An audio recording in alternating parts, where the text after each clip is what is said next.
juga Esa Mutirosa. Waduh, biasa aja ya. Oke, buat kamu-kamu semua yang udah gabung di sore hari ini, selamat sore. Kita buka acara ini dengan tembang perdana dan sekaligus nanti setelah ini akan diserahkan pada Kak Edi Arudi.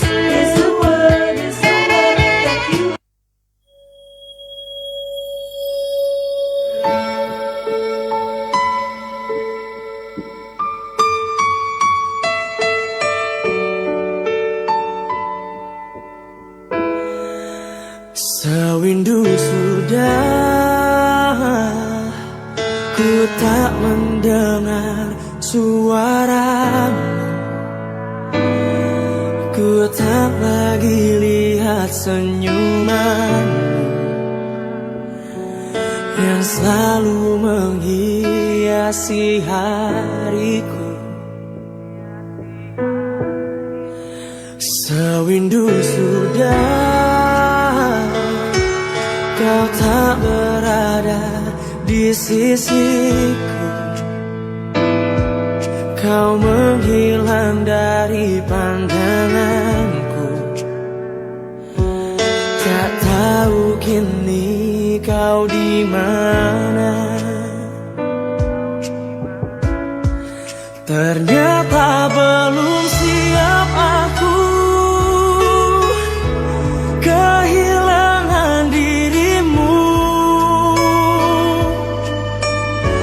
belum sanggup untuk jauh darimu yang masih selalu ada dalam hatiku. Sewindu sudah kau tak berada di sisiku, kau menghilang dari pandanganku. Oh, tak tahu kini kau di mana. Oh, ternyata belum siap aku kehilangan dirimu, belum sanggup untuk jauh darimu yang masih selalu ada dalam hatiku. Tuhan tolong mampukan aku untuk lupakan dirinya. Semua cerita tentangnya yang membuatku selalu teringat akan cinta yang dulu hidupkanku.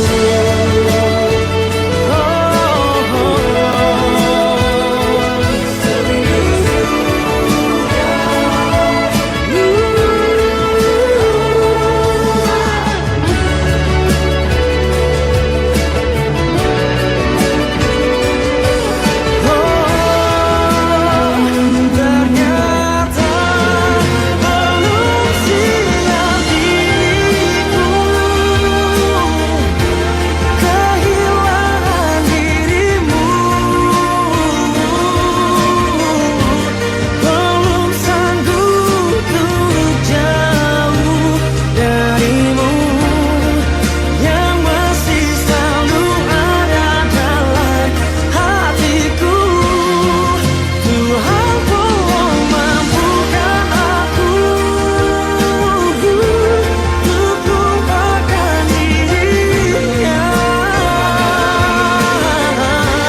Semua cerita tentang dirimu yang membuatku selalu teringat akan cinta yang dulu, selalu teringat akan cinta yang dulu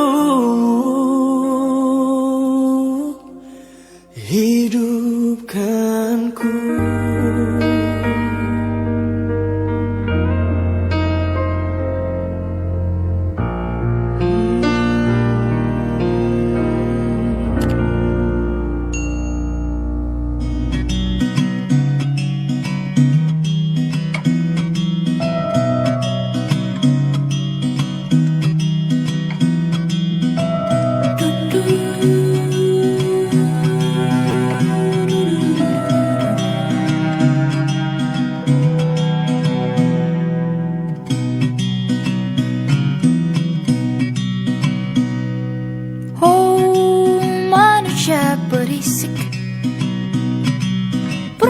duduk satu dan bicaranya lantang. Lidah tertutup gigi tapi bagai terpampang. Oh, manusia berisik, berakal budi tapi terkadang lupa kalau hidup di dunia hanya bertamu saja. Bicaralah secukupnya, tak semua harus terjawab.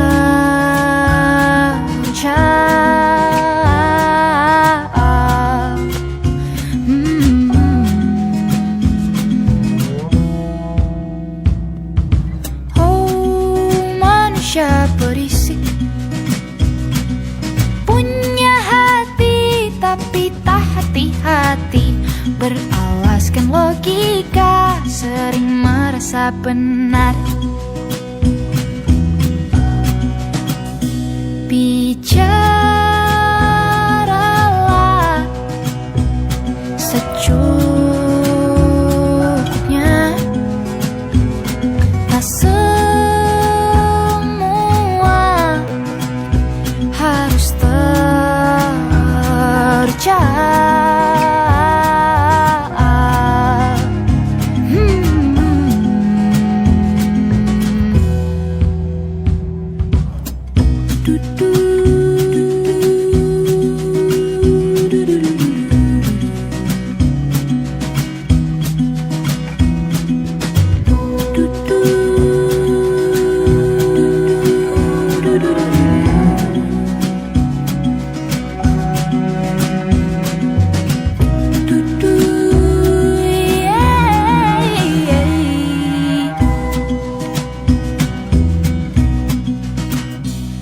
Aku manusia berisik, kutulis lagu ini bukan karena aku merasa paling benar, tapi karena ku rasa kadang ku juga lupa untuk bicara secukupnya.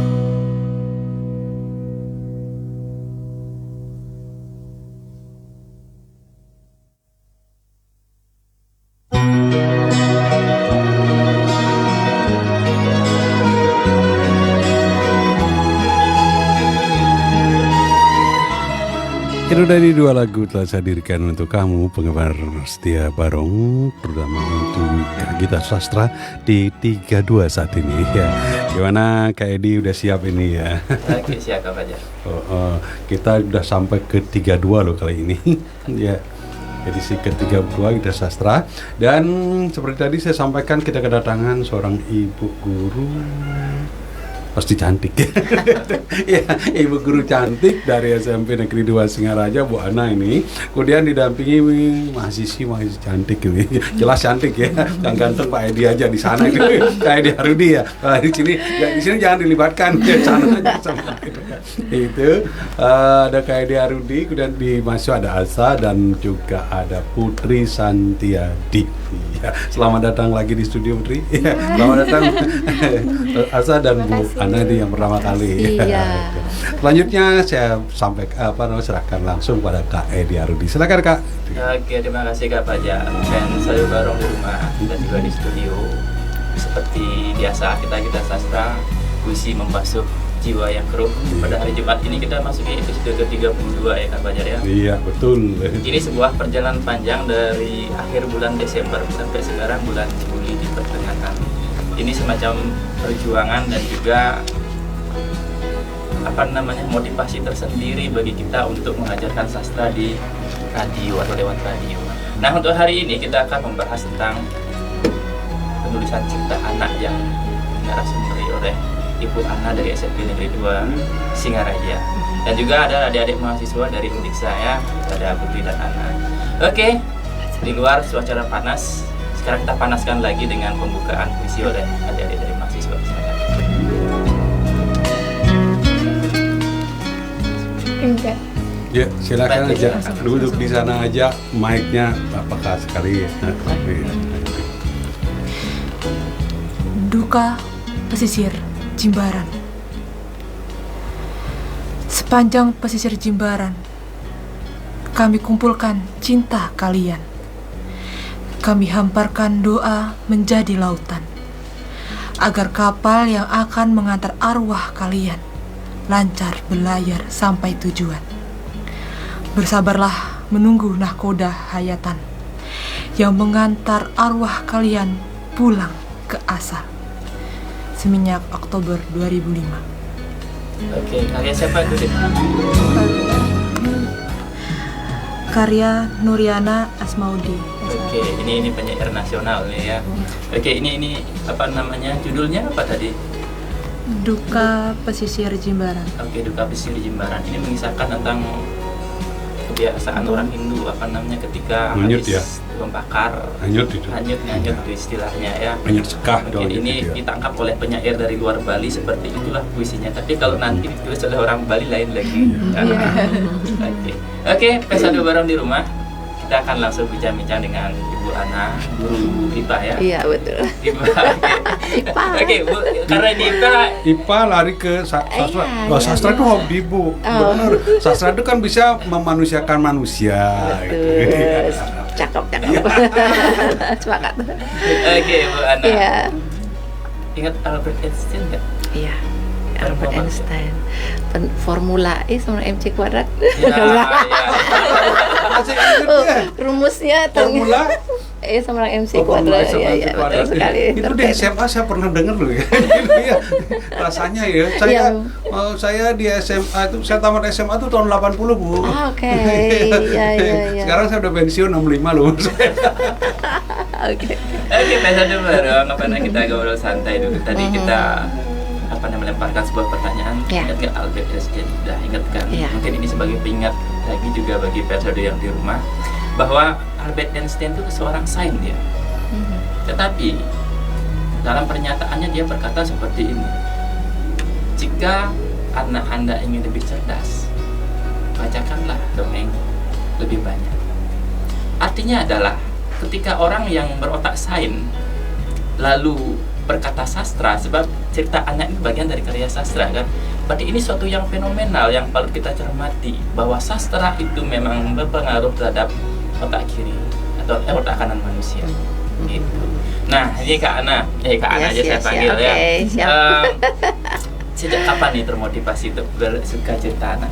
Oke, terima kasih Kak Edi ya. Jadi balik lagi cerita zaman dulu. Sebenarnya saya basicnya itu memang sangat sudah jatuh cinta ya sama yang namanya sastra. Jatuh cinta sastra. Iya, waktu kecil itu yang saya suka membaca. Bapak saya itu punya karena beliau jualan koran di warung, kayak dia tahu ya. Iya betul, jualan koran, punya warung kecil, kita warung kelontong. Ada koran banyak gitu. Saya interest tuh, tapi apa yang saya cari? TTS-nya. Iya. Memang paling asik waktu Iya, itu. zaman anak-anak gitu kan ya, kita menebak kata. Tapi selanjutnya di dalam perjalanan saya merasa dengan menjawab TTS itu sebenarnya saya belajar kosakata, ya menganalisa dari pernyataan, kemudian kita jawab di kotak-kotak itu, dan sebenarnya literasi berawal dari sana. Kemudian di SMP mulai menulis dari SD dulu saya suka sastra Bali, nulis Aksaru Bali ya, sempat ikut event dan juara waktu itu. Kemudian SMP tertarik dengan puisi, menulis puisi dan membaca juga dapat peringkat juga kemarin, dan SMA. Nah, fatalnya ketika kuliah itu hilang, saya berpikir sastra saya hilang gitu, nilai sastra saya, karena waktu itu lebih di biologi. Kak Edi tahu banget lah ya, kita sains gitu, berkutat dengan riset penelitian yang lebih saintis gitu. Jadi non fiksinya itu sudah sedikit berkurang, fiksinya lebih banyak ke riset kita ya, menulis penelitian, laporan penelitian itu memang database gitu ya. Kemudian akhirnya saya menjadi guru, menjadi pembina KIR. Nah, kurang lebih pembina KIR itu udah lama banget tuh Kak. Jadi ya teruslah. Akhirnya syukurnya kemarin di Balai Bahasa gitu ada project, saya coba saya pengen membalikkan lagi gitu ya suasana atau aura-aura kesastraan saya, coba saya tuangkan lagi lewat cerita anak, dan boom, dapet. Selama 2 tahun ini saya ikut proyek dengan mereka. Oke. Gitu. Selamat dulu kan ya. Terima Oke. kasih. Kalau melangkah jauh ke barat dikit ada Bu Wanda ya. Oh iya betul, bestie saya itu. Bu Wanda udah berapa kali? Udah Dua kali sempat sudah kesini. kesini. Oh, nanti ajak collab saya sama Anda ya. Nanti Pak Ardana, ya. Iya betul, di Pak akhir Ardana nih bulan. saya dapat baca. Iya, di akhir bulan beliau saya minta untuk menyampaikan tentang cerita di sini. Sip, keren. Mungkin nanti saya akan undang Ibu. Iya boleh, Berdua, oke. sama Pak Ardana juga sekalian. Terima kasih Bu ya, udah siap. Iya, tadi. siap. Bu Wanda. Oke, kembali ini kita diskusi dengan Bu Ana dulu. Oke. Nah, Ibu kan cerita bahwa membina KIR ya. Iya, Satu betul. awal literasi dari teka-teki silang. Teka-teki silang betul.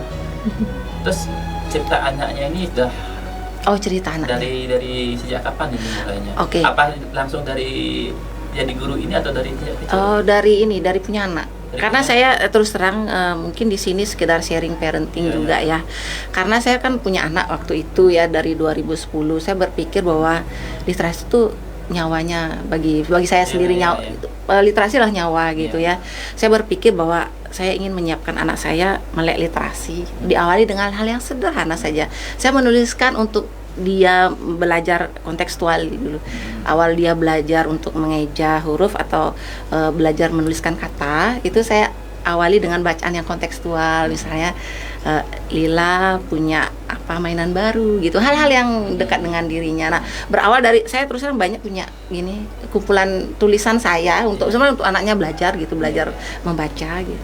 Dari sana saya kayaknya ini saya punya gini nih punya sense di nulis cerita yang berbasis anak-anak ya, karena memang cerita anak itu yang oke menurut saya itu yang kontekstual, memang yang berkaitan dengan kehidupan dia seperti itu dari 2010 itulah. Ya. Mungkin nanti bisa berbagi bukunya Bu ya. Oh siap ya, lupa saya bawa.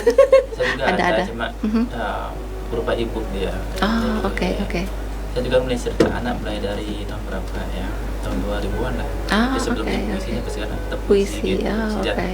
spesialisasi. Nanti Kak Edi bisa join yuk kita tahun depan yuk. Ya, boleh. Sama balai bahasa itu. Siap. Kemarin mau lamar di Balai Bahasa, cuma kan ada event di Balai Bahasa NTB juga, lomba tulisan puisi. Jadi bukan dapat juara 1, jadi ada event itu gitu. Jadi tidak bisa gabung, mungkin nanti bisa gabung Iya, sama siap. cerita anak ya. Ya itu ini murid Semi itu loh, si Martin sama saya. Martin? Iya, anak Semi Iya, bareng ikut sama saya juga dari tahun lalu. Gitu. Ya tapi udah tamat ya sekarang. Kayak ini kan baru pindahan baru ke sana. Oh baru ya, ya baru kayak dia. Baru Oke, 2 bulan. baru 2 bulan. Oh 3 pantas bulan. belum ketemu sama Martin. Iya. Ketemu. Oke, bicara tentang cerita anak, di sini apa namanya punya pengalaman enggak? Misalkan begini, dengan bercerita anak itu bisa berubah wataknya, ada pengalaman enggak?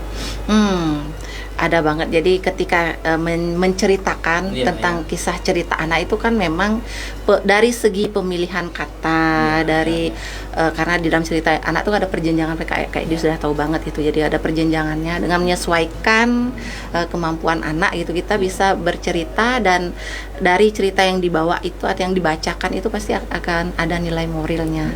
Nah, contoh sederhana saja, misalnya ada sebuah cerita itu tentang bagaimana pohon mangga kan memang umum ya, jadi anak tahu itu kalau masih muda dia hijau rasanya kecut gitu, kalau sudah agak kekuningan itu enak dimakan, seperti itu.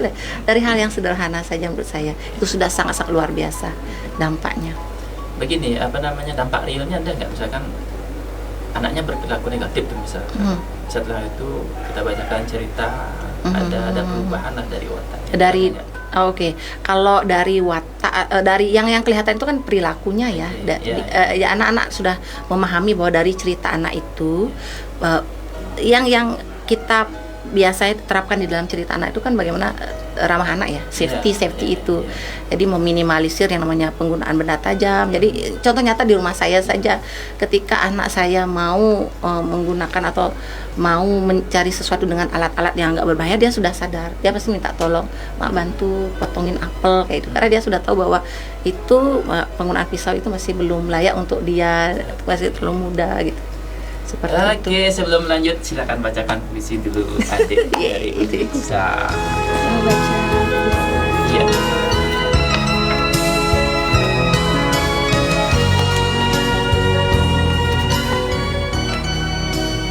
Akhir Pekan, karya Putri Suwastini. Kunikmati akhir pekan di hati, bersama kekasih abadi. Mendayung sampan di danau, di malam berhias bulan dan bintang-bintang. Telah hilang cemburu masa lalu, juga jejak-jejak kelam terangnya. Cinta telah masak bertabur asam garam. Aku tak menginginkan mimpi. Aku ingin hidup yang menjadi bergolak dalam perjalanan panjang. Berkilau dalam luka, onak dan senyum pahit. Kini selalu kunikmati akhir pekan di hati. Bersama kekasih abadi, barangkali kami telah bersama berabad-abad. Februari 2021. Oke, bagus sekali Bu ya. Putri, tadi membacakan puisi itu ada makna yang tergali nggak? Oh, Yang Putri temukan tadi? jadi kalau makna dari puisinya Ibu Putri, Iya. itu tuh yang akhir pekan ini Putri ngerasa kayak Ibu Putri lagi berbunga-bunga gitu. Iya, lagi dalam keadaan berbunga-bunga gitu. Karena kayak lagi kayak masa muda, anak muda yang lagi jatuh cinta gitu. Iya, saya kayak Semoga Bu Putri kali ini ikut di acara ini ya. kayak dari awal kalimat aja kunikmati akhir pekan di hati kayak gitu. Mungkin Kak Ana bisa menangkap sesuatu di sana. Kalau saya pikir pasti ngedit ini betul. Hari Sabtu kan ya, malam Minggu pasti ngedit ini. Oke. Di luar perbincangan itu sebenarnya puisi itu maknanya mendalam sekali deh ya. Mungkin kita sudah bersama berabad-abad itu menyinggung tentang reinkarnasi kita. Membaca puisi tidak bisa dari permukaannya saja, tetapi ada makna di baliknya yang mengandung pesan-pesan yang tradisional, pesan yang untuk generasi berikutnya. Jadi ketika secara fakta itu wejangan sebenarnya, wejangan ketika kita sudah berkeluarga, lupakanlah masa lalu gitu. Misalkan sebelum menikah kita pacaran sekian kali udah forget it gitu, lupakan. Kita mulai yang baru, dan dalam perjalanan itu jangan sampai ketika bertengkar nyinggung itu, bertengkar nyinggung itu, karena sudah dibumbui oleh asam garam kehidupan. Nah, itu saya setuju. Terus yang berikutnya ini karena Bu Putri ini adalah orang Bali, dia menyinggung adat Bali, silakan ya.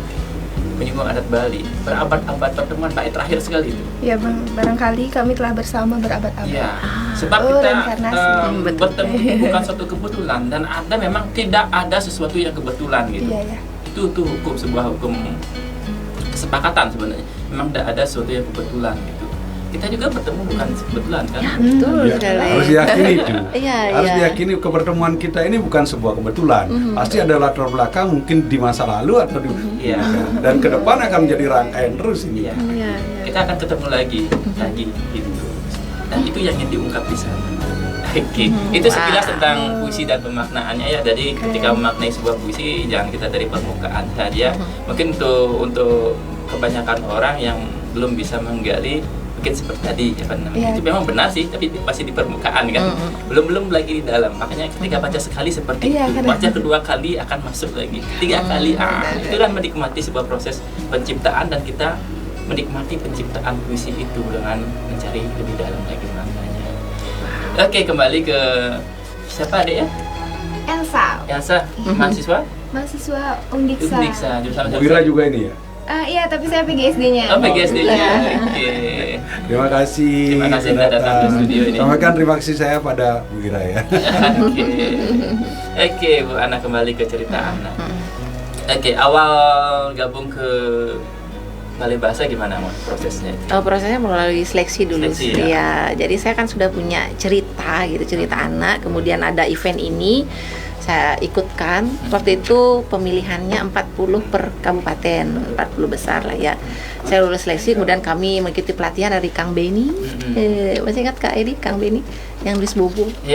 Kang Beni Ramdhani, kemudian ada Mbak Debbie Lukito Guyardi, kemudian ada dari ilustratornya ada Kak Lingga Ananta dari ISI gitu.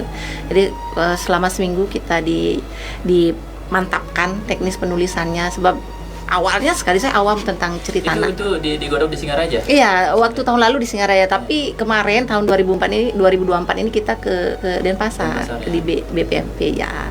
Di sana selama seminggu. Nah, apa namanya itu?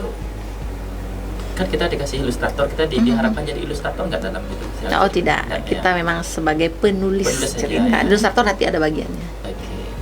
Oke, dan gini apa namanya? Kan cerita terjemahan kan? Iya, terjemahan. Terjemahan gimana mau dari jadi gini kayak di saya nulis cerita dalam bahasa Indonesia, kemudian langsung diterjemahkan ke bahasa Bali. Bahasa Bali. Oke, bahasa Indonesia ke Bali itu aja. Iya, betul. Bahasa Indonesia ke Bali gitu. Masih ingat nggak salah satu ceritanya yang Ibu tulis? Saya spill nggak ya? Saya udah buat 3 ini aslinya, udah buat 3. Satu tentang megok-gokan. Memang kita diminta untuk mengangkat budaya lokal. Pertama megok-gokan, kemudian yang kedua saya ambil tentang mencolek-colek adeng. Mungkin pernah tahu di Banyuning. Di Uber kemudian dicolekin adeng kalau di Pura Pemayunnya, kalau Odalan. Coba udah mau colek adeng, kemudian saya yang ketiga saya ambil tentu saja maskot kita Jalak Bali. Saya tertarik dengan colek-colek adeng ini. Ini jujur saya masih proyek membuat karya puisi untuk beberapa objek yang ada di Kabupaten Buleleng. Sekarang masih baru terkubur 40. Saya masih bertanya gini. Apa namanya? Gimana sih cerita colek adem itu gimana? Ini adatnya Banyuning ya? Iya betul, di Banyuning Tengah lebih tepatnya. Jadi sebenarnya awalnya sekali ini adalah riset siswa saya. Anak-anak kiri itu mereka mengambil tentang budaya, mereka mengeksplor lah itu. Akhirnya saya ketemu ide, saya bikin cerita anak tentang mencolek adeng ini. Jadi mencolek adeng ini dirayakan gitu sebagai salah satu bentuk perayaan, kebahagiaan, rasa sukacita. Jadi dulu sebenarnya asal muasalnya menurut lurah di sana, kan saya juga wawancara. Dulu pakai ini endut karena di sana Banyuning kan kita tahu bahwa penghasil gerabah tanah liat. Kalau dulu dicoleknya dengan gerabah yang itu, tapi sekarang di dalam perkembangannya berganti menjadi kuali besar. Jadi ada kuali besar di Pura Pemayunnya itu, di situ diginikan. Nanti setelah itu mereka akan setelah mereka kejar-kejar, jadi mencolek adeng itu merupakan sebuah rangkaian sebenarnya piodalan gitu. Jadi setelah mereka colek adeng, mereka akan membersih ke Pura Candi Kuningnya, ada di dekat sana namanya gitu. Masih ingat ceritanya kan? Ceritanya tentang sebenarnya saya mengangkat itu, tapi basicnya bagaimana anak itu punya empati. Iya. Bisa berceritakan nggak? Ceritanya boleh. Kapannya hari ini ada cerita sebentar. Ada cerita sedikit ya. Jadi jadi saya gali lebih dalam lagi colek-colek adeng ini. Ini kan rangkaian dari upacara. Ya betul. Apakah ini semacam tradisi atau memang sesuatu yang diciptakan berdasarkan suatu kejadian, misalkan ada yang kerapaan misalkan itu baru tercipta itu, atau memang sudah tradisi dari awal gitu? Gimana? Iya betul, ini merupakan tradisi dari awal. Saya bertanya ini sebenarnya sama lurah di sana juga, sejak kapan atau bagaimana sejarah, dia juga nggak tahu.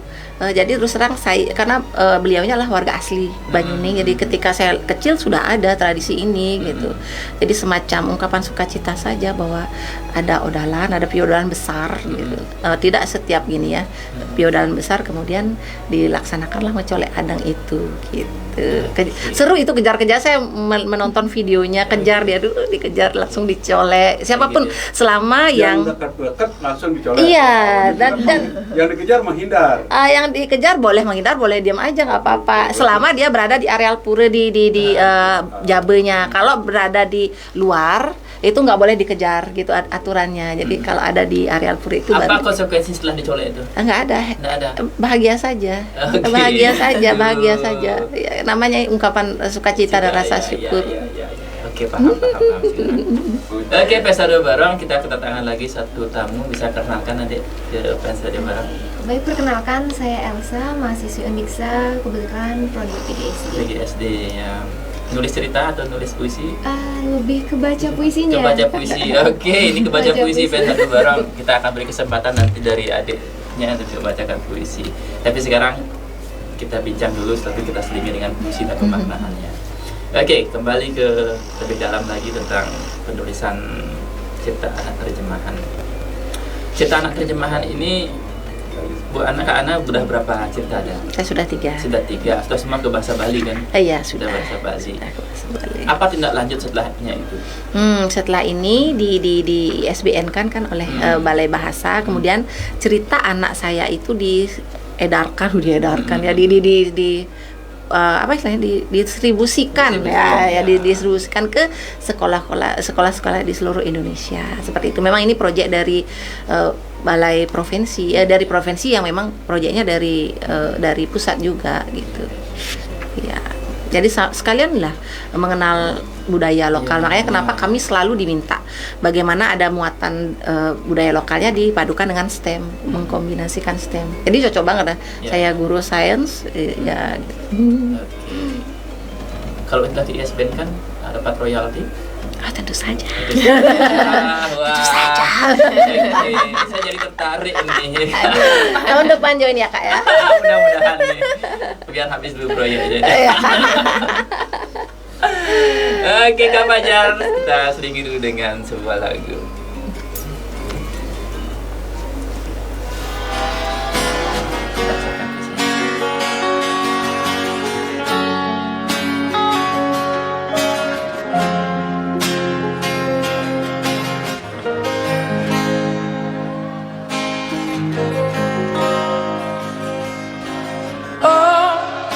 Betapa ku saat ini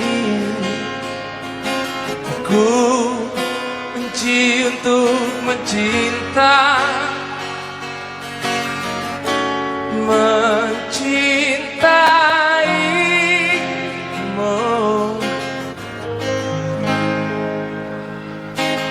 Oh, betapa ku saat ini aku cinta untuk membencimu.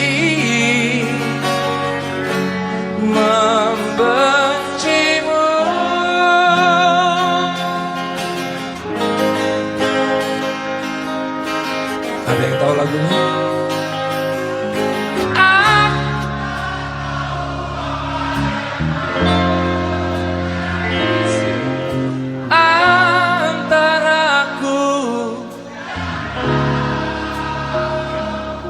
Yang ku tahu pasti aku benci untuk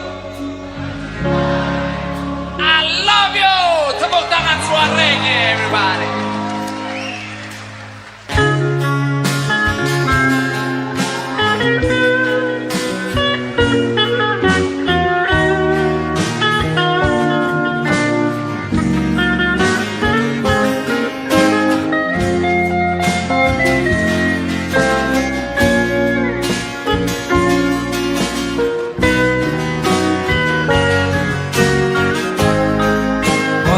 Satu citos kita karaoke bareng everybody semuanya.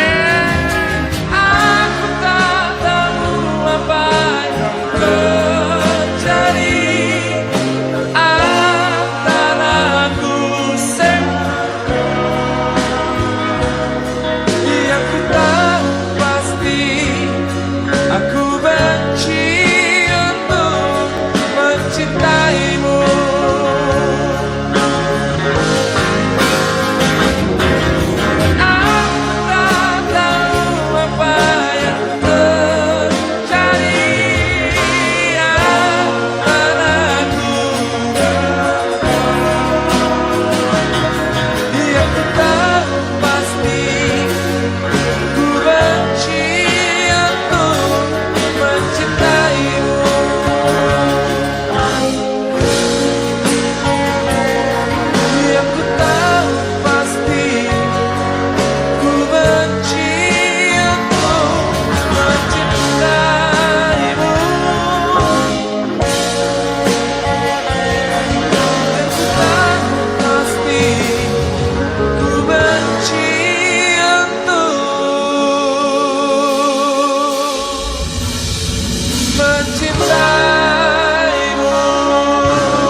Bahagiaku bersamamu, senang bila dekat denganmu.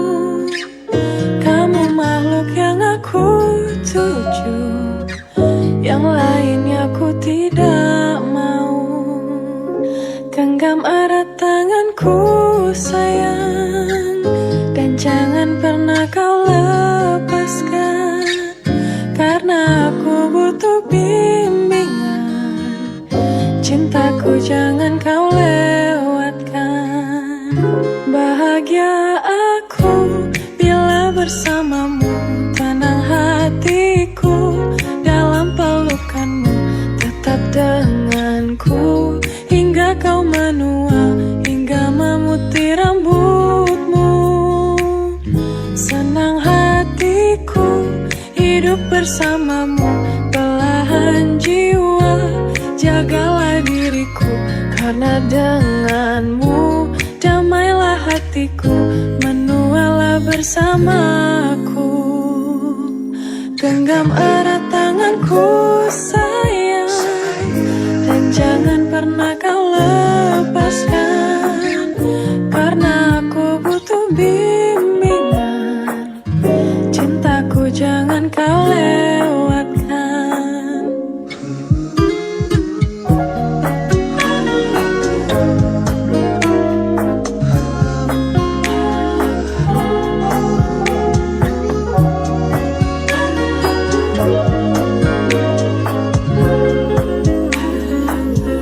Bahagia aku bila bersamamu, tenang hatiku dalam pelukanmu. Tetap denganku hingga kau menua, hingga memutih rambutmu. Senang hatiku hidup bersamamu, belahan jiwa jagalah diriku, karena denganmu damailah hatiku, menualah bersamaku. Bahagia aku bila bersamamu, tenang hatiku dalam pelukanmu. Tetap denganku hingga kau menua, hingga memutih rambutmu. Senang hatiku hidup bersamamu, belahan jiwa jagalah diriku, karena denganmu damailah hatiku, menualah bersamaku. Karena denganmu damailah hatiku, menualah bersamaku. Karena denganmu damailah hatiku, menualah bersamaku.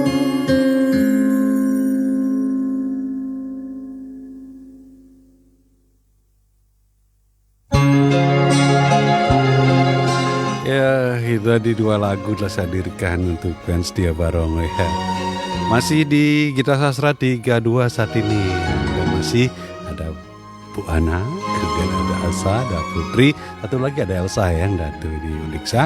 Dan masih juga yang paling penting ini satu-satunya ganteng di sana sendiri dia. Ada Edi Arudi. Silakan Edi. Iya, membasuh jiwa yang keruh itu. Silakan Edi. Lagi karya Tuti Herati Nurhadi. Kau gelisah sayang,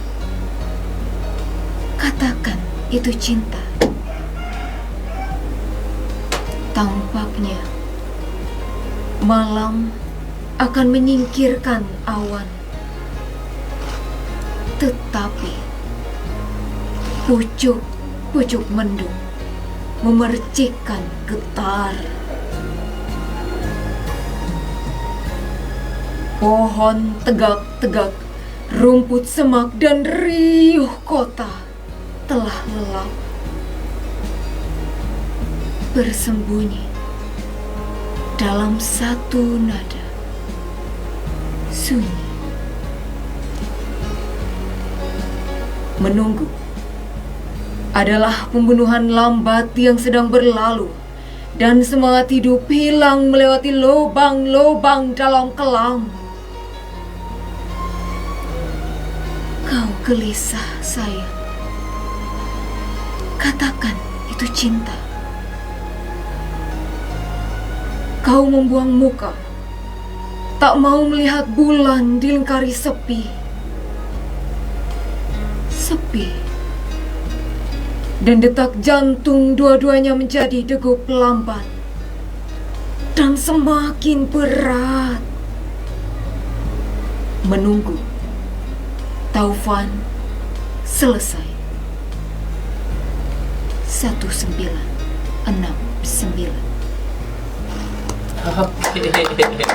A plus nih ya. Oke, ini atas rekomendasi siapa Pak Fajar? Bu Ira. Bu Ira. Bu Iya. Ira siapa tuh? Hah? Bu Ira siapa? Siapa nanya dokter? Bu Ira. Wira Wahyuni. Oh gitu. Oh iya. Bu Ira iya, Wahyuni. iya, iya. Beliau itu dosen pengampu ketika mahasiswa Undiksa yang magang di sini, makanya saya kenal. Gitu. Ada 15 orang mahasiswa Undiksa yang magang siaran di sini. Setiap saat kita komunikasi dengan beliau. Nah, ketika kemarin saya mencoba menghubungi Bu Ira, bisa enggak saya minta mahasiswa untuk baca puisi. Oh, bisa, kayak gitu. Langsung bisa, padahal kemarin berbicara bentar dulu satu. Oke, karena ini rekomendasi tapi sudah pilihan ya deh. Iya, Udah ini keren. apa namanya, itu puisinya penuh metafor yang sangat mendebarkan kalau bagi saya, yang mungkin bagi pendengar juga setuju untuk itu. Sejak kapan mulai baca puisi ya deh? Lebih mendalami sebenarnya waktu duduk di SMP. SMP ya. Tapi benar-benar langsung ikut lomba-lomba itu di SMA. SMA. Wow. Oke, apa Keren, namanya? Di SMA jangan-jangan apa yang pernah diikuti? SMA yang paling berkesan itu sih waktu lomba video saat COVID pertamanya itu umum. Kalau nggak salah pesertanya 200 atau 300. Dikasih kesempatan sama Tuhan itu dapat juara 3. Untuk jadi juara. Wah. Iya. Terus untuk tahun ini ikut nggak? Dikasih kesempatan. Kalimat itu udah. Ini Kak Fajar di siapa ya? Kak Dede, mudah-mudahan kesini nih. Kesini dulu Kak Dede. Dede, sini deh. Oke, ini nih apa namanya, baca puisi ikut nggak yang di Yang di Yayasan Danu Punia? yang sekarang yang akan datang bulan Agustus ikut nggak? Di yayasan itu belum sih, tapi kebetulan baru tanggal 9 kemarin itu mengikuti ajang Peksbida. Jadi itu pekan seni mahasiswa yang diadakan di daerah dulu, disaring di daerah. Kemudian nanti ketika kita mendapatkan juara baru ke ajang lebih tinggi di nasional Jakarta. Usianya berapa? Baru 21 tahun. Masih sudah kena. Ini minimal 18 tahun. Oke. Ini apa namanya? Baca puisi untuk Yayasan Danu Punia bekerja sama dengan Pakis ya, Baik Patra Magistri dalam rangka merayakan HUT RI. Terus adakan lomba baca puisi dan senam lansia. Terus untuk baca puisi itu dicari 10 terbaik yang masing-masing dapat 1 juta. Mungkin udah ditutup nggak ya? Mungkin nanti tanya-tanya Pak gini, Pak Dede nanti ya. Kalau belum tutup ikuti aja ya. Oke, saya dua bareng di rumah itu dari sebuah contoh pembacaan puisi, pengkarakteran bagaimana penempatan jeda, penguatan suara, lalu mood ya, pemotongan. bukan apa namanya, pelambatan itu dia benar sekali. Oke. Dan ini Putri juga bagus tadi ya, ada penghayatannya. Mungkin karena ini tidak live gitu, tidak langsung performance gitu. Jadi tinggal baca saja. Dari baca aja sudah kelihatan. Oh ini ada bakat tuh itu. Apalagi performance ya, dilengkapi dengan musik seandainya dengan gestur dan sebagainya. Tapi harus diketahui juga kami live di FB gitu ya. Pastinya performance langsung gitu, tidak lewat baca saja. Kami live di FB. Oke, kita kembali ke topik pembahasan kita dengan narasumber kita Bu Ana, guru IPA dari SMP Negeri 2 Singaraja. Ibu kan sains. Setelah itu menulis sastra. Ada nggak kendala-kendala yang ditemukan? awal-awalnya memang banyak banget karena ya yang biasa menulis laporan penelitian yang bersifat saintis, tiba-tiba iya begitu, yang ya begini gitu, tapi kemudian tiba-tiba jadi 1 jadi 5. tapi seru di sana saya menikmati sekali bagaimana proses transisinya itu ya, bagaimana saya menempatkan dari awal yang saintis kemudian pola pikirnya biar luas gitu di dalam cerita. Oke. Dalam menciptakan cerita anak itu kesulitannya di mana, Bu? Saya lebih sulit itu di ini ya, pemilihan kata. Memilih kata yang tepat untuk anak sesuai dengan jenjangnya. Karena kita menulis cerita anak tuh tidak bisa sembarangan memasukkan kata, disesuaikan dengan usia, kemudian kemampuan anak itu penting sekali. Karena setiap jenjang itu kan beda-beda kemampuan membacanya seperti itu. Terus untuk mengantisipasi itu gimana, Bu? Saya banyak ngobrol dengan anak saya. Saya punya anak gitu, ya. Jadi saya tahu bagaimana perilaku ataupun tata bahasanya, kesehariannya dia. Saya juga menjadi guru di SMP, meskipun mereka masuk ke jenjang C ya sudah agak tinggi ya, tapi sangat-sangat membantu. Oke, Friends Satu Barung di rumah. Ingat ya, segala sesuatu itu perlu proses yang panjang. Itu juga Ibu Ana, kakak Ana ini yang mengajar di SMP juga suka sadar deh. Singaraja. Saya suka sadar tuh Oke, itu tadi kendala-kendala yang didapatkan kosakata memang. Penjenjangannya itu kan ada A-B1, B2. A-B1 itu gimana modelnya, bisa dijelaskan nggak? Oke, baik. Jadi perjenjangan buku cerita itu berdasarkan kemampuan untuk membaca anak. Nah, biasanya untuk jenjang A yang level dasar sekali ada batasan kosakatanya. Dalam satu kalimat ada berapa kata, kemudian satu paragraf ada berapa kalimat gitu. Ada font size, semua diatur karena menyesuaikan dengan kemampuannya. Ya, betul. Jadi berdasarkan kemampuan membaca. Oke. Sebelumnya mohon persiapkan diri untuk membacakan Bu ya. Membaca apa? Cerita saya. Oke, baik. Siap sekarang? Masa mau apa-apa kaget? Saya kira baca puisi saya nggak bisa. Oke, Kak Fajar, iringi musik dulu bacaan ceritanya dari Kak Ana. Jadi warung ini Bu Ana seorang tulis cerita itu kaget dipersiapkan. Disuruh baca apa gitu. Oke, selamat sore semuanya, dan kita simak lagu dulu ya. Ini semua hanyalah permulaan. Pada akhirnya kami semua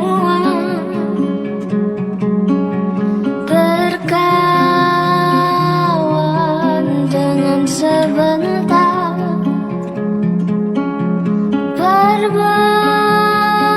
berbaring, tersentak, tertawa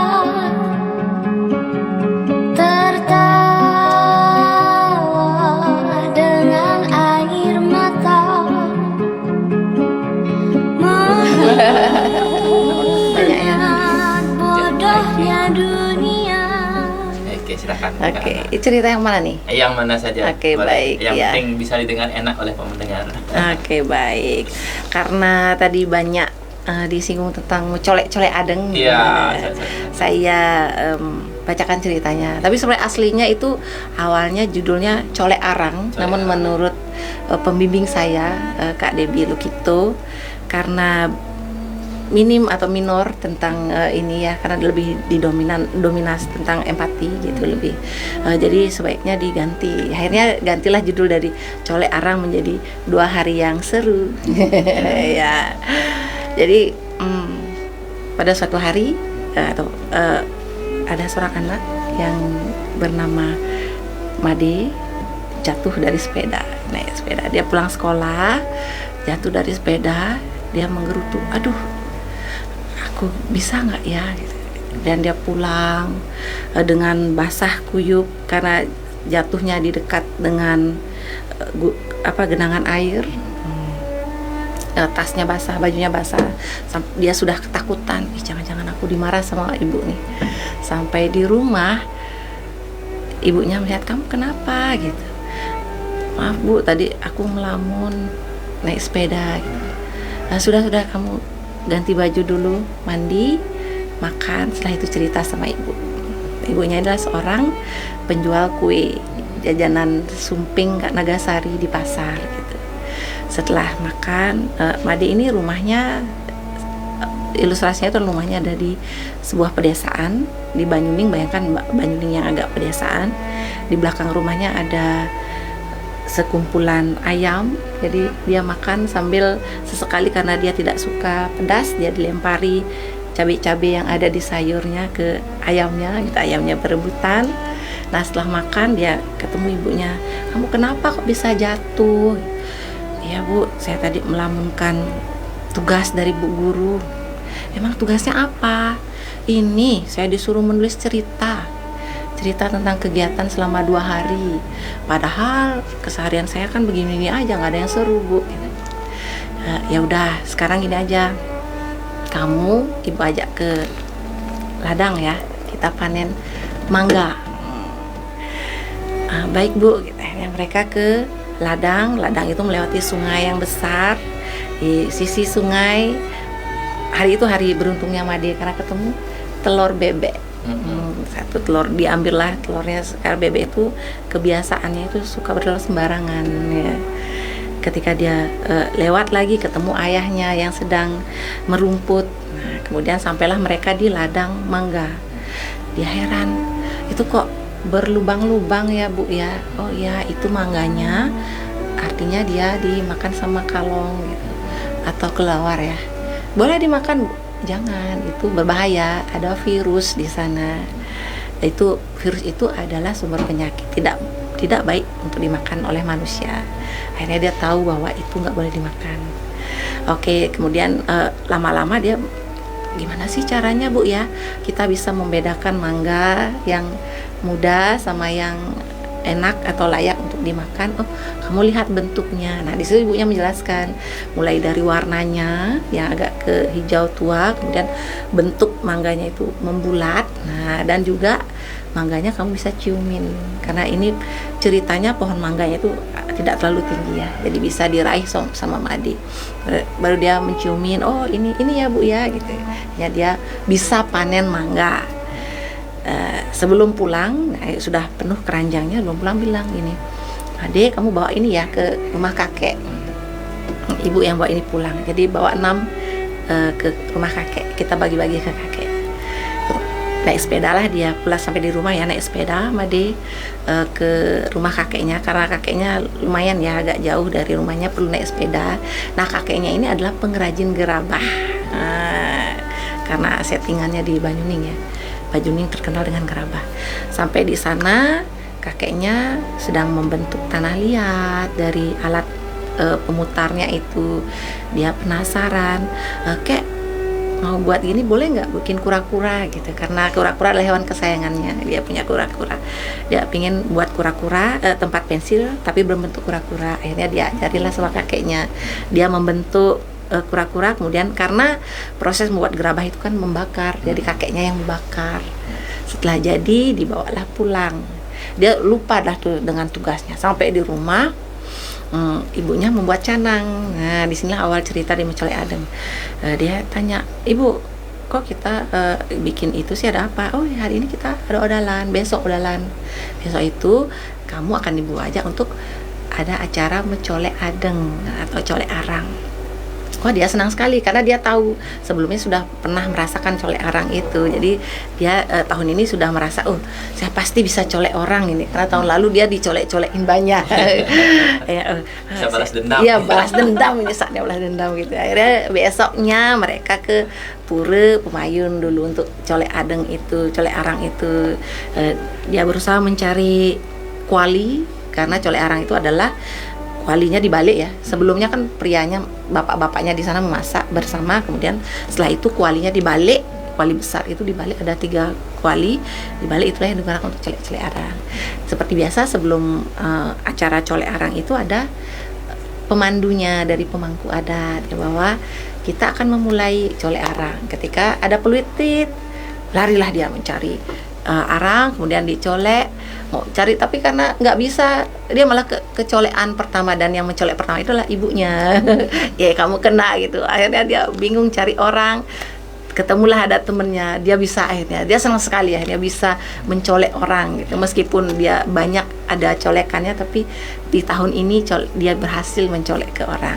Setelah itu ibu sama Made dia ke pura ya untuk membasuh pura Candi Kuning, membasuh diri dengan diiringi beleganjur ya, berjalan kaki mereka, kemudian balik lagi karena motornya parkir di pura Pemayun tempat colek adeng itu.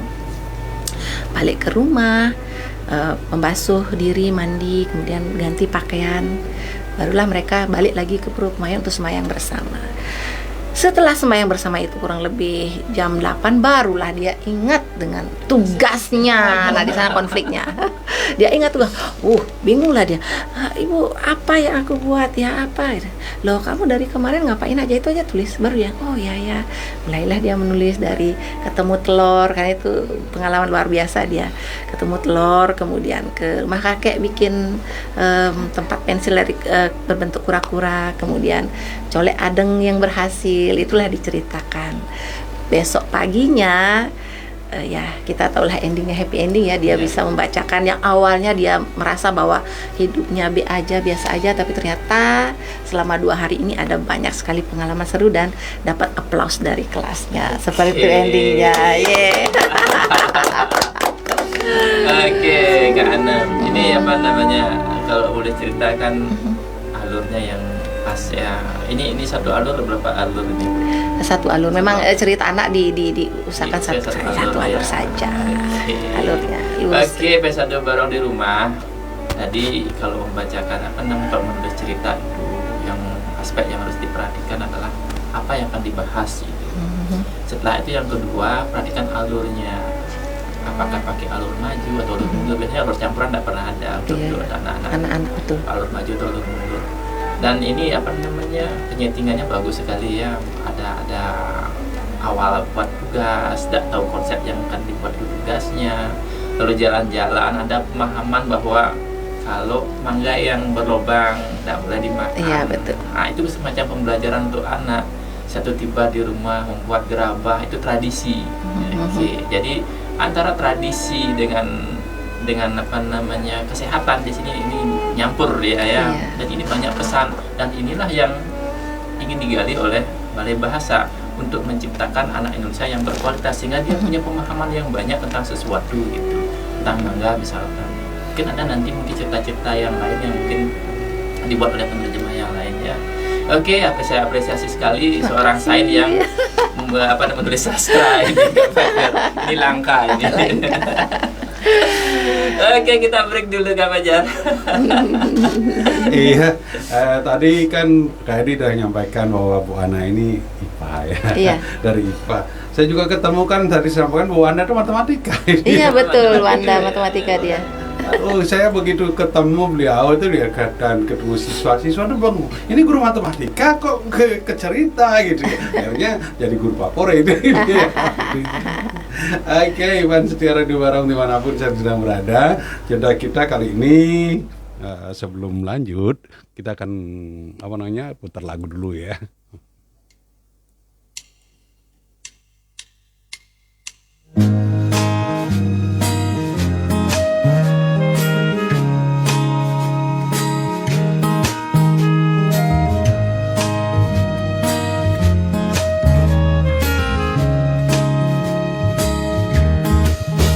Aku tak tahu apa yang lain darimu hari ini.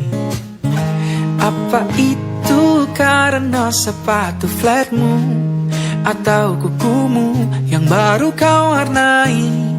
Pernahkah kau bertanya seperti apa bentuk air tanpa wadah? Pernahkah kau mengira seperti apa bentuk cinta? Rambut warna-warni bagai gulali Imut lucu walau tak terlalu tinggi, pipi cabi dan kulit putih, senyum manis gigi kelinci membuatku tersadar bentuk cinta itu. Ya kamu,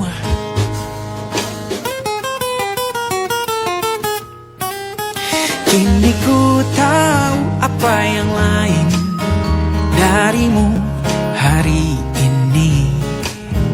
Itu bukan karena sepatu flatmu atau kukumu yang baru kau warnai. Pernahkah kau bertanya seperti apa bentuk air tanpa wadah? Pernahkah kau mengira seperti apa bentuk cinta? Rambut warna-warni bagai gulali, imut lucu walau tak terlalu tinggi, pipi cabi dan kulit putih, senyum manis gigi kelinci membuatku tersadar bentuk cinta itu. Ya kamu,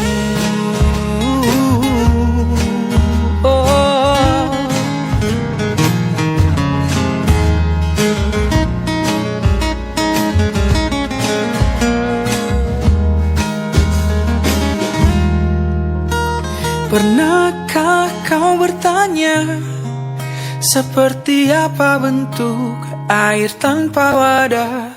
Pernahkah kau mengira seperti apa bentuk cinta?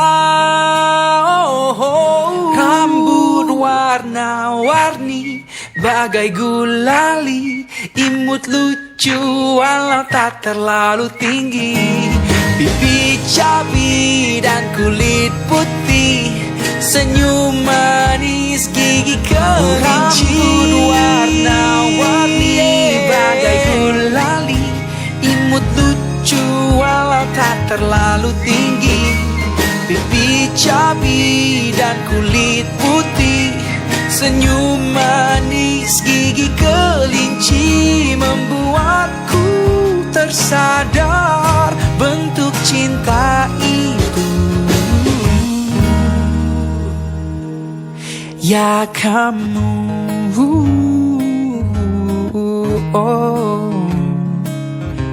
cuma dirimu untukku bentuk cinta itu kamu. Oh ya kamu.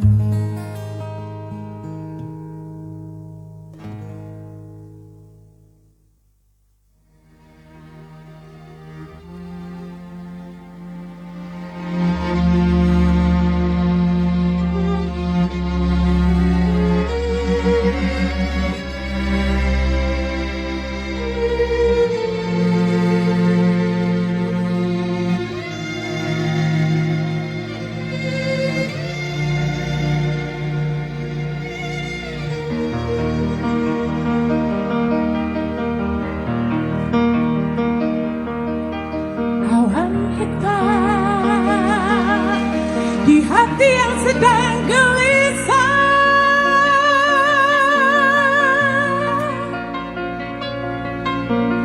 daun-daun berguguran, satu-satu jatuh ke bangku. Ku tenggelam sudah ke dalam dekapan semusim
karya dari Eros Jarot telah hadir untuk kamu di sore hari ini. Badai pasti berlalu. Dan kita lanjut lagi sekarang dengan cerita dari Bu Hana ya. Lanjut Kak Edi. Oke, karena ini adik mahasiswa mau izin sebentar, jadi kita tembak dulu dengan pembacaan 2 puisi sekaligus dari adik-adik mahasiswa. Silakan adik. Silakan ya. Selah Pintu, karya Aza Muftafida Fitroya. Ketika malam dipenuhi oleh suara deru hujan, yang kulakukan hanya meringkuk tanpa selimut. Suara hujan menjadi penghilang bukti suara tangisku. Suara tangis seorang gadis yang hanya bisa menangis di malam hari. Tembok dingin selalu menjadi teman malamku. Hawa dingin menjadi selimut tak kasat mataku. Kesendirianku menjadi kebenaran pahit malangku. Kamar kecilku menjadi saksi kesedihanku. Malamku selalu terisi dengan diriku yang menghadap tembok, hingga aku sadar bahwa kau selalu menatapku dari sela pintu kamarku. Dengan wajah menyeramkan berbandingkan darah.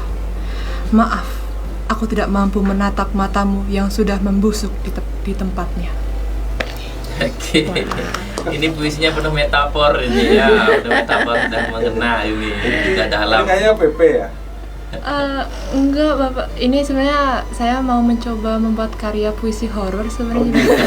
Jadi Tapi horornya belum masuk itu. Sebenarnya ada, Iya.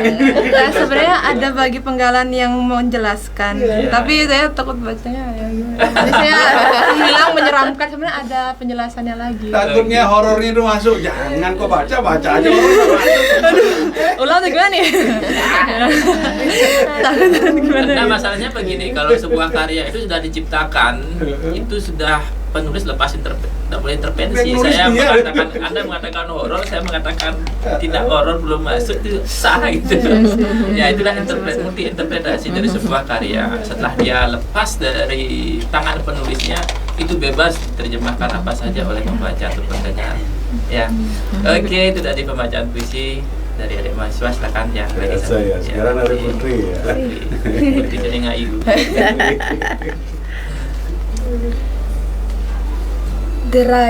Derai Cemara, karya Khairil Anwar. Cemara menderai sampai jauh, terasa hari akan jadi malam. Ada beberapa dahan ditingkap merapuh, dipukul angin yang terpandang. Aku sekarang orangnya bisa tahan. Sudah berapa waktu bukan kanak lagi. Tapi dulu memang ada suatu bahan yang bukan dasar perhitungan kini. Hidup hanya menunda kekalahan, tambah terasing dari cinta sekolah rendah. Dan tahu, ada yang tetap tidak diucapkan sebelum pada akhirnya kita menyerah. 1949.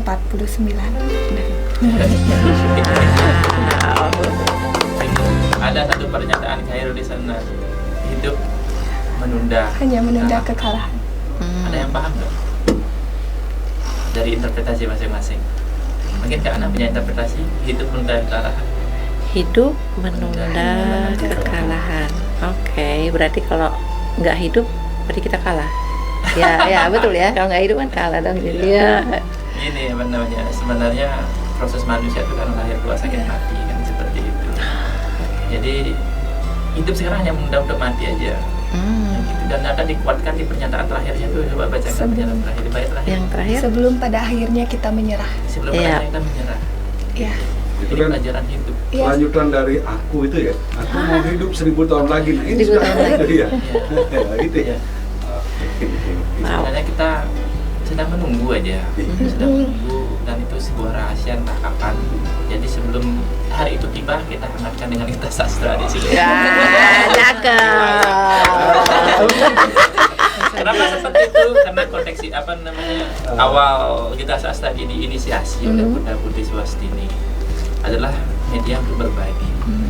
Kita tahu dan paham bahwa sastra yang ada di Kabupaten Bulan ini saat ini banyak sekali, banyak penyair di daerah lain, tapi di Bulan hanya sedikit gitu. Dan penyair itu karena bahasa daerah dan bahasa Indonesia. Yang bahasa Indonesia hanya seberapa saja, yang bahasa daerah juga sama. Dan di sini juga lewat radio ini kita ingin berbagi sebenarnya apa sih sebenarnya sastra itu, nilai apa sih yang diberikan, sehingga pemerintah sekarang kan ada sastra masuk kurikulum kan. Yep. Betul. Ini sebuah keterlambatan tapi tidak terlalu terlambat, sebab seperti kata Einstein tadi, jika ingin anak-anak cerdas, bacakanlah lebih banyak dongeng. Nah, ini mungkin Mas Makarim ini tergoda oleh sastra karena banyak kasus bullying. Musuh pendidikan kita ada tiga, salah satunya adalah bullying. Nah, ini bisa diantisipasi sebenarnya lewat sastra gitu. Ada penanaman nilai. Dan dalam pembelajaran apapun, misalkan di IPA kan bisa diawali dengan cerita. Ada nilai yang diasup oleh anak itu untuk diproduksi, dianalisis sehingga menciptakan sebuah sikap positif terhadap perilaku dan kehidupan. Nah, ini sebenarnya saya sangat mengapresiasi lagi ya Mas Makarim dan sastra masuk kurikulum. Mudah-mudahan dengan sastra masuk kurikulum ini bullying bisa dihentikan gitu. Yes. Oke, adik-adik mau balik sekarang. Terima kasih sekali ya sudah. Terima kasih Elsa, terima kasih Putri. Ya, apa Elsa ikut balik? Gimana bagusnya? Ya. Baca dulu lagi lah. Oke, silakan. Ya. Silakan. Terima kasih Hati-hati di Mas. jalan.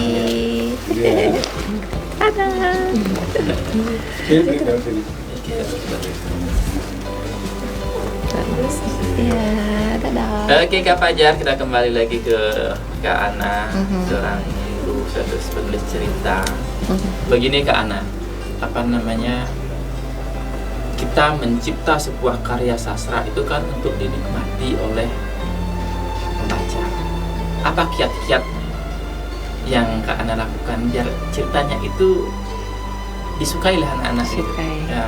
Iya. Seperti di awal tadi saya berusaha untuk memasukkan keseharian mereka gitu. Keseharian yang mungkin bagi mereka itu B aja, biasa aja, tapi ketika kita masukkan ke dalam cerita itu menjadi sesuatu yang unik dan luar biasa gitu, dan menjadi value di cerita saya. Seperti mangga tadi, mangga kan sederhana mungkin ya, kelihatan bolong-bolong, tapi ada value yang ditanamkan di sana gitu. Value itu ya. Yes. Kita begini, kita sebagai guru, kan dunia literasi itu kan wajib sebenarnya. Yes, betul Terus sekali. bagaimana menciptakan regenerasi sastra di sekolah itu? Kalau di sekolah itu selain melalui pengembangan diri ya, di sekolah sendiri ada memang program literasi bersama seminggu sekali setiap hari Jumat, meskipun di awal proses pembelajaran kami diwajibkan yang namanya Litnum, literasi dan numerasi gitu. Kalau khusus di pelajaran IPA saya sekarang mencoba ini ya, kemarin menjadi riset saya, best practice saya juga itu terkait dengan mengawinkan reading buddy dengan PJBL. Saya masih sedang mencoba mengemas itu. Jadi kalau mungkin kelihatannya mendengar reading buddy kayak kesannya anak SD gitu ya, tapi sebenarnya saya sudah melakukan analisis diagnostik ya, asesmen diagnostik terhadap reading buddy ini.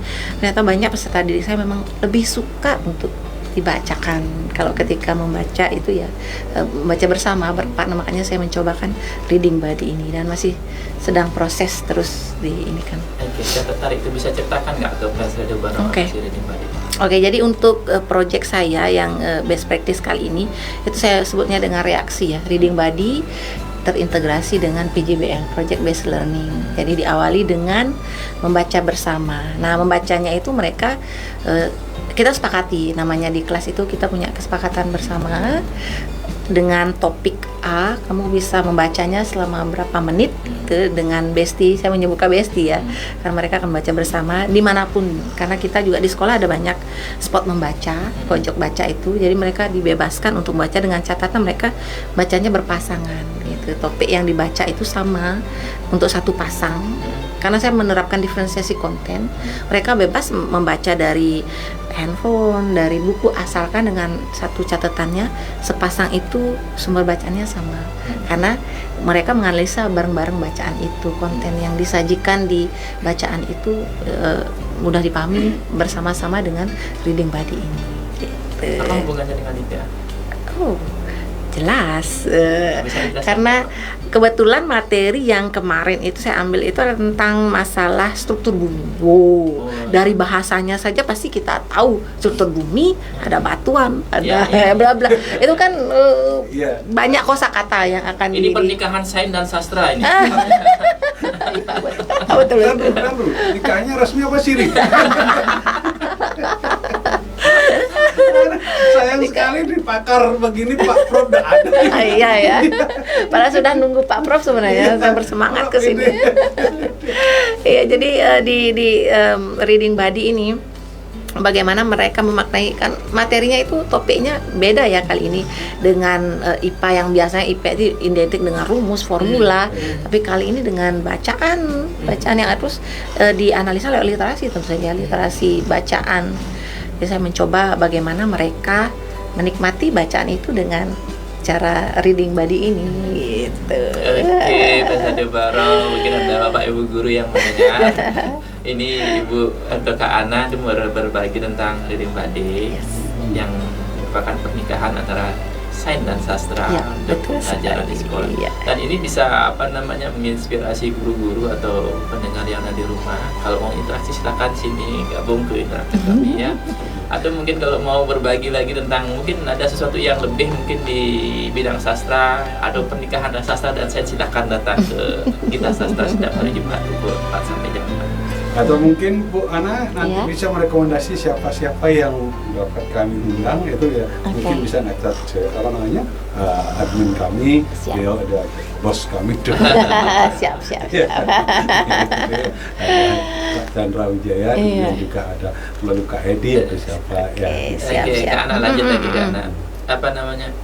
Ada nggak peregenerasian menulis di SMP 2? Di SMP 2 ada, kita punya klub jurnalistik, dan juga ada KIR tentu saja. Saya selaku pembinanya. Anak-anak banyak sekali ya yang punya. Memang saya juga heran loh, anak-anak yang join di KIR itu juga join di jurnalistik ya, sama Bu Widi. Jadi mereka kawin juga sama seperti pembinanya. Sebenarnya kan kalau itu ilmiah, di jurnalisnya menulis tentang ilmiah juga tulisan. Betul, menulis intinya ya. Produk akhirnya sama-sama tulisan. Betul. Apa berita ilmiah kan ada, bukan berita tentang itu aja. Jurnalistik, apalagi satu sastra juga. Sastra ada. Iya, betul. Jadi untuk kan Kak Ana bercerita kan, boleh cerita ada nggak pembelajaran khusus untuk itu di sekolah, penulis cerita untuk anak itu bagi mereka? Kalau di pelajaran bahasa Indonesia tentu ada ya, menulis ada tentu saja ada. Nah untuk di klubnya sendiri di sastra sama jurnalistik ada. Termasuk di pelajaran IPA juga pasti ada, menulis laporan penelitian dari hal yang sederhana dulu deh, menulis laporan seperti itu. Terus tantangannya gimana? Tantangan di kelas. Di kelas dan di klub.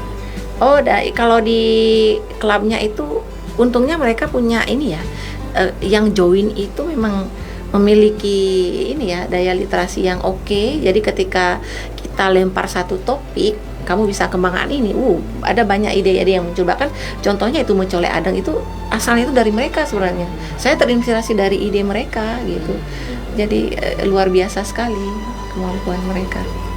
Oke nih, diskusi seru nih ya. Oke, kita selingi dulu Kak Fajar. Iya. Sekarang kita dengarkan dulu lagu lama sebelum ini. Kita coba tampilkan ayah ini.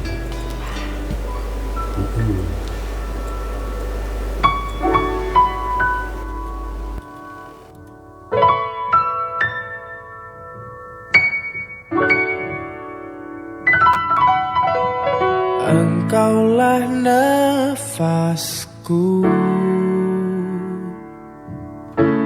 yang menjaga di dalam hidupku. Kau ajarkan aku menjadi yang terbaik.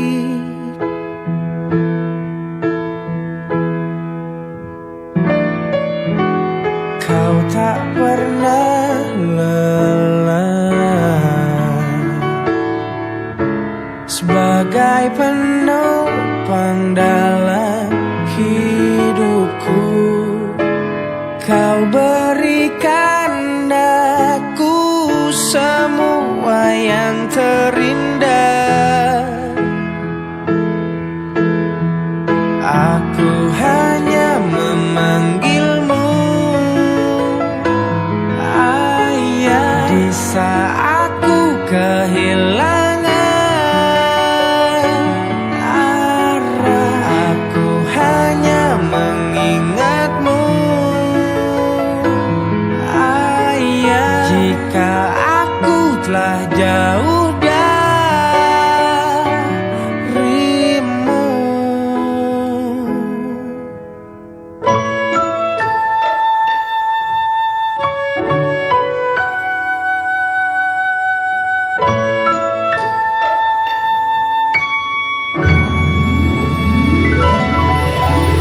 kau tak pernah lelah sebagai penopang dalam hidupku. Kau berikan aku semua yang terindah. Aku hanya memanggilmu Ayah. Di saat ku kehilangan arah, aku hanya mengingatmu Ayah. Jika aku telah jauh darimu, aku hanya memanggilmu Ayah. Di saat ku kehilangan aku hanya mengingatmu Ayah. Jika aku telah jauh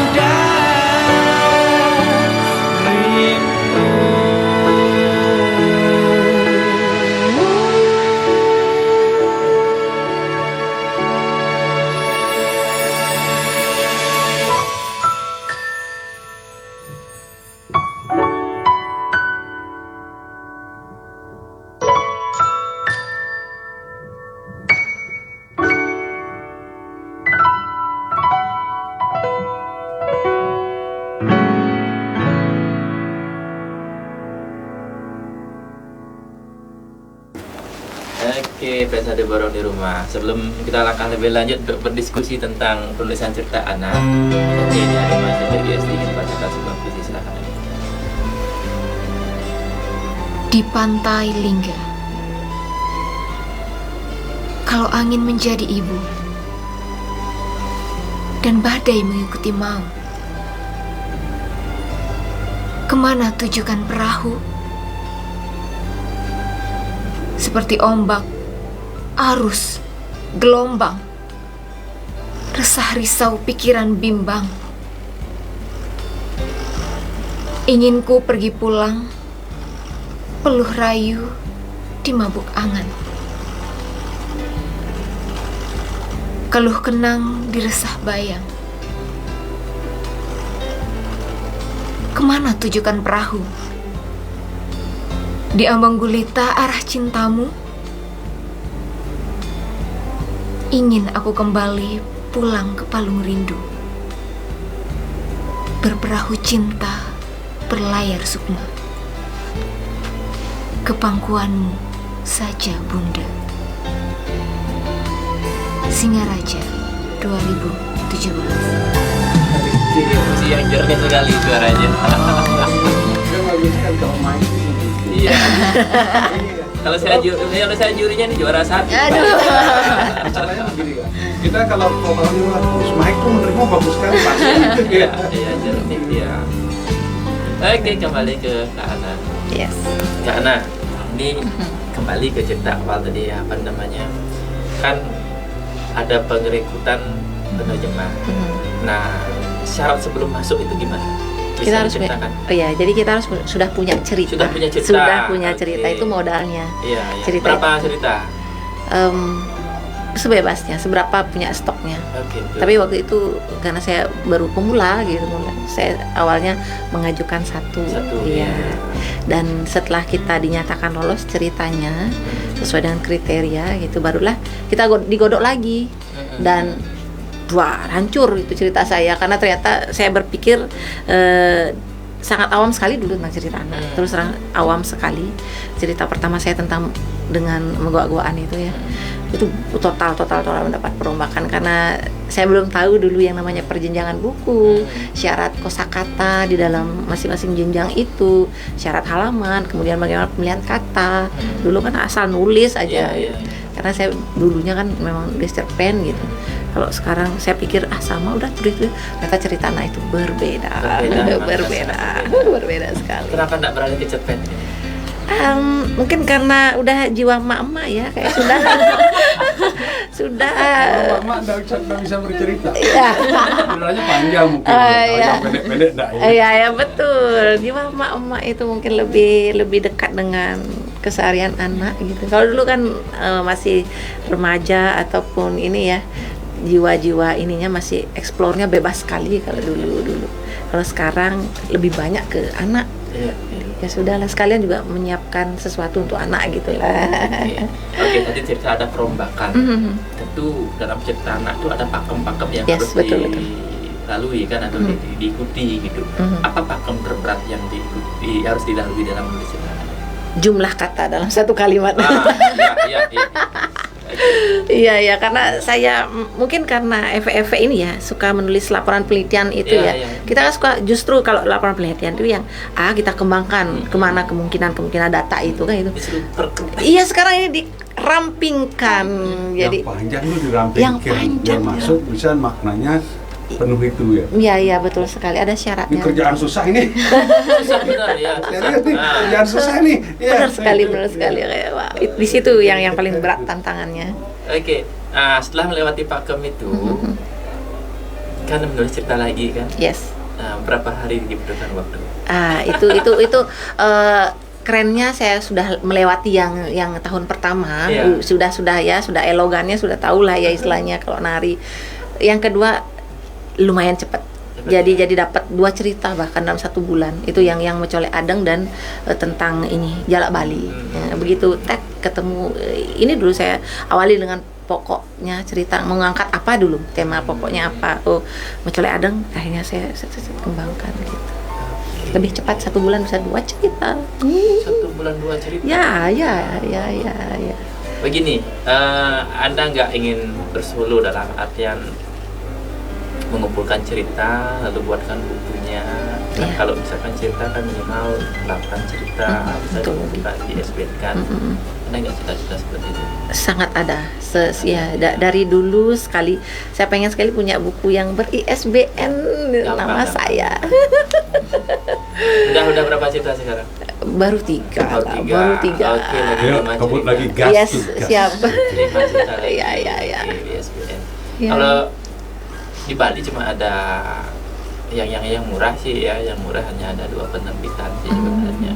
Kalau di Singaraja kan ada Mahima ya betul. Terus kalau di Tabanan itu saya biasanya bagian buku Tabanan di Pustaka Ekspresi yang bekerja sama dengan penerbitan di Jogja gitu. Jadi dapat lebih murah gitu. Jadi kalau menerbitin kalau saya itu 50 eksemplar itu 2 jutaan lah termasuk layout. Dan semuanya fix sudah. Berapa habisnya? 2 juta. 2 juta. 2 eksemplar. Nanti aku tanya Kak Edi ya. Iya. Kalau udah Bagus jadi. itu. Saya kepingin juga kumpulin cerita-cerita saya, puisi-puisi saya gitu ya. Wah, kayak Kak Jimat kemarin bilang ya, kalau hanya dipikir aja tanpa ditulis tanpa itu, itu akan terjadi cerita yang diceritakan kan. Kalau sudah kumpulin dan kita terbitkan, itu ada bukti itu. Iya, betul. Kita ingin hidup 1000 tahun lagi. Iya. Betul. Lewat karya itu kita bisa hidup lagi. Ya. Iya. Oke Kak Ana. Terus kembali ini ke perkawinan sastra dan sains. Dalam materi apa saja yang bisa dikawinkan antara sastra dan sains? Sebenarnya Ini biar apa namanya, biar fans radio di rumah bisa tahu, setelah itu bisa mengaplikasikannya nanti mungkin. kalau di IPA sebenarnya semua bisa. Semua bisa. Saya 100% dasarnya percaya. literasi, ya. Betul sekali, literasi, apalagi kan salah satunya adalah literasi sains. Ya. Nah, ya itu.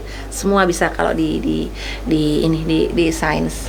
Kemungkinan yang berdasarkan pengalaman saya kemarin di webinar itu, ada peserta yang ini ya, yang ngajar komputer itu agak sulit karena kan langsung dengan bendanya, praktek di komputernya. Tapi kalau di IPA 100% bisa dikawinkan ya. Bisa kasih contohnya ke fans radio di rumah. Yang ini ya. Yang contoh perkawinannya. Contoh perkawinannya dari dalam materi pembelajaran yang ini ya, yang selain yang kemarin ya. Iya. Selain yang kemarin. Nah, contohnya ini nih. Kalau saya di materi tentang gaya. Gaya hukum Newton lah ya. Hukum Newton, kalau mereka saya awali dengan cerita kisahnya Newton. Nah, itu kan sudah sastra tuh. Itu karena ada kisah epik dari penemuan konsep gaya, itu ada hubungannya dengan tekanan. Nah, mereka selain dari kisahnya itu, dari value-nya juga dalam kehidupan kita ya. Ada nilai moral dari konsep. Oke, biasanya literasi bisa di awal pembelajaran. Kalau menyisipkan di dalam materi itu sendiri yang lebih dalam lagi bisa nggak? Bisa. Apalagi kita menggunakan yang namanya problem base ya. Nah, tentang masalah polusi. Nah, itu bisa sangat bisa disisipkan di sana. Oke, ini pembelajaran yang mantap ya. Awalnya saya ingin mengupas tentang ceritanya, tapi kita ke pernikahan. Jadi belok ya. Jadi saya sih hanya cowok pendengar di sini kan. Ini ya. Ana Mas Riani loh. Science class with Bu Ana. Ana Mas Riani. Itu namanya saya tahu dari Bu Darmase loh. Oh ya. Dia komen di postingan saya. Wow. Oke, ada nggak harapan ini Bu Ana untuk kedepannya? Apa namanya, untuk guru-guru non sastra? Apa sih harapannya, kok Ibu bisa belajar sastra? Apa sih harapannya nanti? Harapannya ke depan kepada guru dan semua masyarakat sih sebenarnya ya. Biar ada peningkatan lah kemampuan literasi kita. Saya terus terang sebagai warga negara Indonesia sangat prihatin gitu, apalagi sebagai pendidik ya. Inilah salah satu usaha saya dengan mengawinkan ini. Saya pengen mencoba berinovasi bagaimana literasi kepada peserta didik saya bisa lebih mantap lagi ke depannya gitu. Nggak mau dengan bahasa, dengan mengawinkan ini beranaknya begitu kan. Ini bisa ditulis esainya loh. Iya, saya spill lagi deh, mau bikin best practice-nya. Ini esainya bagus sekali, ini esai kan bagus. Iya. Pengalaman pribadi, esai prinsipnya kan gitu, namanya pengalaman pribadi dan sudut pandang kita pribadi terhadap satu kasus gitu. Jadi di pernikahan sastra dan sains ini jarang ada, bahkan hampir berbenturan. Biasanya berbenturan. Iya, betul sekali. Tapi ini dinikahkan gitu. Ini satu yang unik dan terjadi di SMP Negeri 2 Singaraja. Tapi Kak Edi ya, saya perjalanan dari lab dulu ya. Dari lab 16 tahun di lab. Cuman itu udah Kak Edi, terus terang saya jujur menulis esai itu agak sulit loh. Kasih tips nanti ya. Ini aja apa namanya, tahu Pak Artikel kan? Iya, tahu. Dia sering sekali share esainya dia. Oke. Cari aja di FB. Di FB-nya beliau. Nah, di FB-nya banyak sekali. Pokoknya kalau dia unggah itu pasti esai dia. Ada di esai di Bali Pos, di Pikiran Rakyat, satu di Koran Buleleng. tatkala dia Oke. itu aja. Kalau saya otodidak ya, ada belajar. Saya dari baca, semua dari baca ya, dari literasi dasar. Awalnya sih waktu masih mahasiswa suka nulis cerpen gitu, nulis cerpen satu dimuat di surat kabar, bahagia lagi, termotivasi nulis cerpen. Dapat 7.500 bahagia.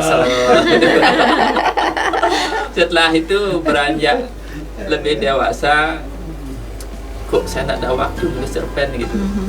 Akhirnya otodidak lagi nulis puisi gitu, nulis puisi. Awalnya sih puisinya puisi diapan itu, puisi biasa saja. Awalnya membina anak tuh kan ada FLS2N dulu. Oh ya, FLS ya betul. Nah, ini saingan berat saya LS2N di SMP Lab Singaraja. Oke, itu terberat saya kalau di Buleleng. Oke. Ibu siapa tuh namanya? Sriati. Ada nama Sriati. Iya, siap. Oke. Itu apa namanya, dari pembinaan tuh, saya nulis dulu gitu. Akhirnya nulis puisi. Lomba-lomba dulu saya ikutin, lomba dapat juara nasional, dapat juara. Akhirnya terbiasa sekarang nulis, dan masih ini proyek terakhir, mudah-mudahan tidak terakhir proyeknya ini. Oke, sebenarnya banyak sekali hal dalam sastra, dalam kehidupan sehari-hari itu dijadikan sastra, dan itu bisa dimasukkan ke pembelajaran sehari-hari ya. Cuma permasalahannya adalah mampukah kita menemukannya, menggalinya. Setelah kita mampu menemukan, menggali, mampukah mengaplikasikannya gitu dalam pembelajaran yang berbenturan ini, bersains dan sastra ini gitu. Dan ini apa namanya, kalau dijadikan esai itu bagus sekali, sebab selama ini konsep sastra dan sains itu memang benar-benar berbenturan. Betul. Gitu. Tapi dengan adanya literasi ini, ya kita menemukan sebuah pernikahan yang atau kita acungi jempol ya. Pak comblangnya dia. Oke, episode baru di rumah. Kalau ingin mengawinkan sastra dengan ini sains, bisa datang saja Bu Ana ya. Saya tidak ingin share kontaknya, nanti ada ya. Kita tidak boleh itu. Kita cari aja langsung di SMP 2 Singaraja. SMP 2 Singaraja, cari ya Bu Ana itu. Gampang kok. Cuman kan 4 kata itu 4 huruf kan. A apa A N A. Bu Ana itu. Oke, apa namanya? Dari 32 episode baru menemukan ini pernikahan sastra dan ya benar, dan 32 episode loh kita. Tapi ini baru bisa menemukan, dan inilah gunanya Radio Labarong dan kita sastra yang kita berbagi. Keren. Bisa dilihat di link YouTube. Kita berharap setiap episode itu akan ketemu hal-hal yang unik, menarik, dan itu kan menjadi best practice ya. Best practice. Best practice itu yang disampaikan kepada semua pendengar, pada kita dulu ini ya, kita sehingga ke depan semakin tahu gitu ya. Terima kasih Bu Ana. Wah, nggak tahu ternyata saudaranya Konat ini. Tapi Konat mungkin denger nih. Konat tadi sudah komentar, kok ada di sana. Oke Kak Fajar, tak terasa waktu sampai di ujung. Mungkin saya kasih buat Bu Ana untuk menguling temennya, mau menyampaikan sesuatu untuk terakhir kalinya. Bukan terakhir kalinya. Closing statement-nya. Penutupnya. Oke, silakan Bu Ana. Oke, baik pendengar setia Radio Barong, pokoknya semangat selalu dalam meningkatkan literasi dimanapun kita berada, siapapun teman-teman yang ada di sana, sebagai guru, pendidik, sebagai siswa, orang tua, masyarakat, pokoknya jadikan literasi sebagai bagian dari kehidupan kita, karena dia adalah nyawa bagi kehidupan kita. Oke, sip. Literasi adalah nyawa bagi kehidupan kita. Betul. Baru lagi kan? Iya. Pokoknya sesuatu kalau guru penggerak itu banyak yang itu. Di kurikulum Merdeka itu sebenarnya kesempatan buat kita tuh menyampaikan di sini gitu ya. Terutama untuk teman-teman guru ataupun siapa ada di mahasiswa juga, dengan Merdeka Mengajar, Merdeka Belajar, apa sih yang merdeka semua pokoknya. Saya udah kedaluarsa udah urusan itu. Oke, terima kasih sekali Kak Ana sudah tampil di hadiri radio kami, juga ada mahasiswa yang sudah hadir ya. Kami menunggu kedatangan di episode